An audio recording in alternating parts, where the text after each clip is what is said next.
put me in the spot now. Disregard what the gentleman told you. India are all out, Australia are going to bat. It's a beautiful February day, and if you can leave now, there's no problem. But if you don't, I thank you very much for spending such a beautiful day to come and hear a lawyer. Why I find you most enthusing is that whenever I get up to talk, I have to talk to people who are paid to hear me. They are the judges and the other lawyers, and everybody is paid to hear me. So to have a voluntary audience is a very rare and wonderful thing. So I thank you for that. I know I'm breaching some TEDx rule by having a paper in my hand, but please forgive me for that. My flow will not be impeded by the presence of the paper. So to justice, and the previous speakers who spoke to us talked about a very important part of the delivery of services to the people. Economic justice and political justice. These are promised to us by our preamble, of which I suppose I and another lawyer who's going to address you are the representatives. But all these justices under various heads, for resolution of the conflicts within those fields or domains, they must come to the field of legal justice. And as a practitioner, I started going to court for the first time in 1988, even before I was a lawyer. So man and boy, I've been going to courts for nearly, well, you do the math. And these are my learnings of what I have seen the system, which is supposed to deliver justice without fail, impartially, effectively. How has it performed in a kind of check? And I'm happy that that graphic talks about Tarikh pe Tarikh, because I actually know I've got this in my quote. It's from the movie Damini. And Sanjay Deol says this, Tarikh pe Tarikh padti rahi. That is the face of the justice system, unfortunately, to which I belong. So I will try and give you, because I'm presuming that I'm speaking to informed lay persons and not to lawyers. So if you're a lawyer, please tune out, because I'm not going to tell you anything new. Justice is either that we all have the same good deal, which is a great thing, or more perversely, if all are equally unhappy. So back in the day of power outages, when you lost the power in your house, your dad would tell you, देख के आओ पड़ोसी के यहाँ बिजली है कि नहीं. अगर पड़ोसी के यहाँ भी नहीं है तो ठीक है, then it's all right. But if only not at our house, that's a problem. And that is what you see here. You know, when everybody has nothing, it's all right. But when some have nothing, some have much, that is when this yearning for justice finds voice. And the legal system was designed to try and address those demands. So we'll a quick checklist of 13 minutes. Good grief. It's been 13 minutes, I'm sorry. So I'll quickly tell you the topical topic today, as far as lawyers are concerned and justice delivery is concerned, is the collegium system. Everybody is reading about it, and it's become the most controversial aspect of justice delivery, because manning of judicial posts has been terribly tardy in our country. The highest courts are not able to fill up their own vacancies. And as we are watching being played out, the collegium system was that the judges will recommend people to be appointed to the High Court or to the Supreme Court. The center will consider it. If they disagree, they'll send it back. The collegium will again recommend it, and then the center has to accept. That system has yielded, when it has worked well, it has yielded the appointment of a judge who on record has made the following statements. The statement, I've got this paper only to read this. As far as India is concerned, I would like to say, I don't know if it's too incendiary, but I'm not going to use the word of the faith. Ex-faith groups are more dangerous than other ex-faith groups, two monotheistic religions which are present in India. The problem with ex-faith group is that there is Islamic terror and there is Christian terror. There are many more unsavory statements like this made by a now sitting judge of the High Court of Chennai. And this is when the collegium system works. And we are about to witness a constitutional crisis in the week which is coming up.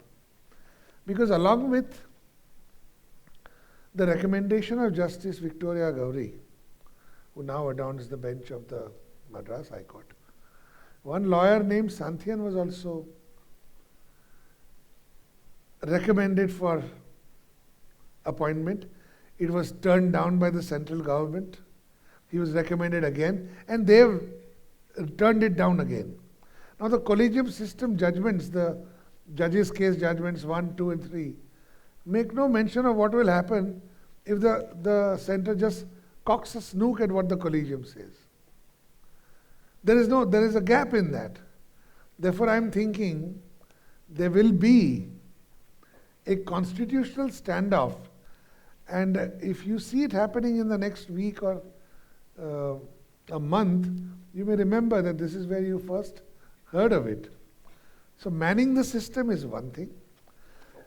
The other thing is that the judges are not trained well enough. We have followed the old British system of the well-informed generalists. Our civil servants are given the basic training and they have to be master of all very soon. Usually, correct me sir if I'm wrong, usually by self-didactism. And that is not fair. There have to be silos of domain expertise. Otherwise, today a collector at one place is going for cattle rearing at another place. And it's a tremendous waste of energy. Mr. Bhargav, who heads Maruti, ex-civil servant, he talks about the need for domain expertise. And the time has now come in the judiciary to have domain experts because the laws are so incredibly complex. So the government's answer to that is to have regulatory bodies which are manned by judicial officers and manned by experts. Electricity regulation, insolvency regulation. But the experience has been that tribunals have not replaced courts properly because the level is pathetically low. So then we are left with untrained judges who are working under crippling strain of work. Friends of mine who have become judges and judges who used to be friends, they all talk about this and we see them. We see what is the load on their shoulders, and we see how they succumb, how they make mistakes because of it. If a batsman is under pressure, he will make mistakes. If he is under no pressure, he'll score freely. And that is what we find our judges suffering from. And of course, no blame can be taken away from my fraternity. Lawyers will do their damnness to make their clients win, because that is the job entrusted to us by the system. It's the adversarial system. I have to pull for my client. So the appointment of judges is one massive area where India is suffering. Earlier it was completely politics dominated. Now it is completely judiciary dominated. So I have this anecdote. When I was in college studying law, I was an intern with my then senior, Mr. K.J. Setna, who was a giant of criminal law. And the controversy of the appointment of Justice P.M. Chauhan, late Justice Chauhan, and late Justice N.B. Patel came to the fore. And we had a massive strike, a strike such as has not been seen since, or even has been seen before, where the whole of Gujarat shut down. The High Court was locked, and that time we used to think, as a young law student, I used to think that what a great day it will be if the evil politicians are removed from the process of appointment of High Court judgeships.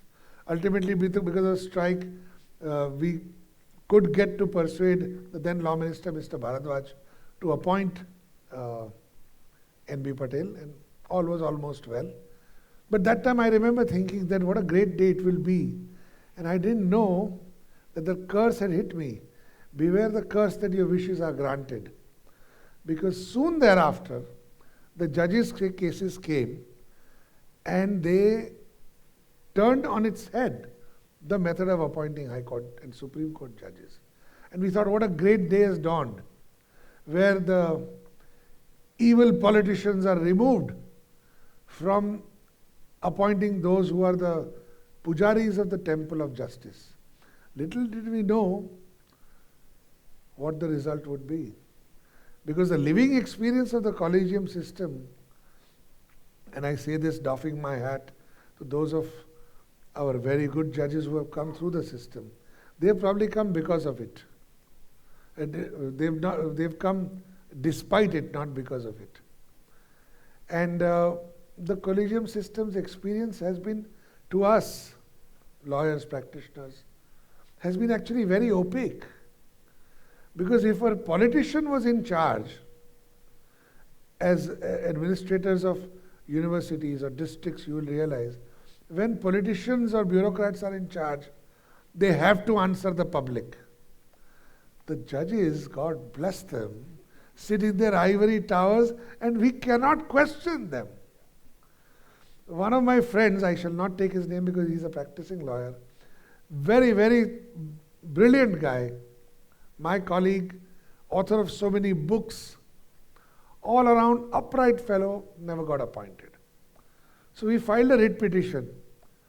But the door was slammed shut in our face. This is not justiciable. And we could not strike. The moment you strike, strike, contempt of court, cart him off to jail. So I find, and I say this, know that I'm sticking my neck out, that those days were not so evil because there was a system of check and balances, and there was a system whereby there was a forum for complaint, a forum where you could raise your voice and expect, in some small way or another, expect redress.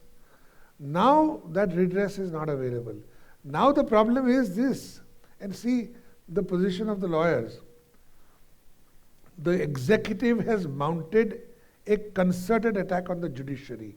Make no mistake, you see it being played out in the newspapers and TV channels every day. It is a concerted attack. It is an encirclement.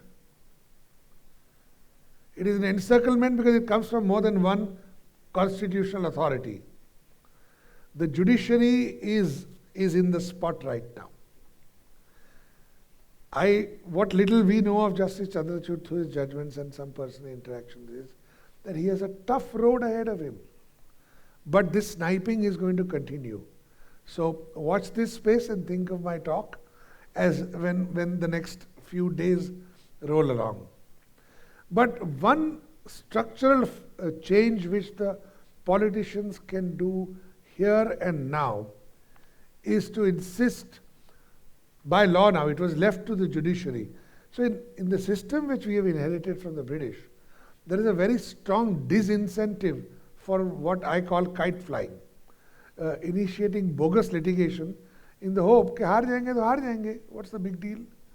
Otherwise the jackpot is too huge. That has to be now statutorily disincentivized. That is to say, there has to be a mechanism whereby if you fail in your case, the fear of failure should be such that you will not take the first step of litigation unless there is a reasonably good chance. That is why, of all the cases filed, I think in the UK and the US, which are closest to us in terms of systems, hardly 6 to 10% go to trial. Because pre-trial work, in the pre-trial stages, parties realize their relative strength and they say, boss, cut lo yahan se. It's not worth fighting this fight. Let's choose our battles and fight them later. If at least our system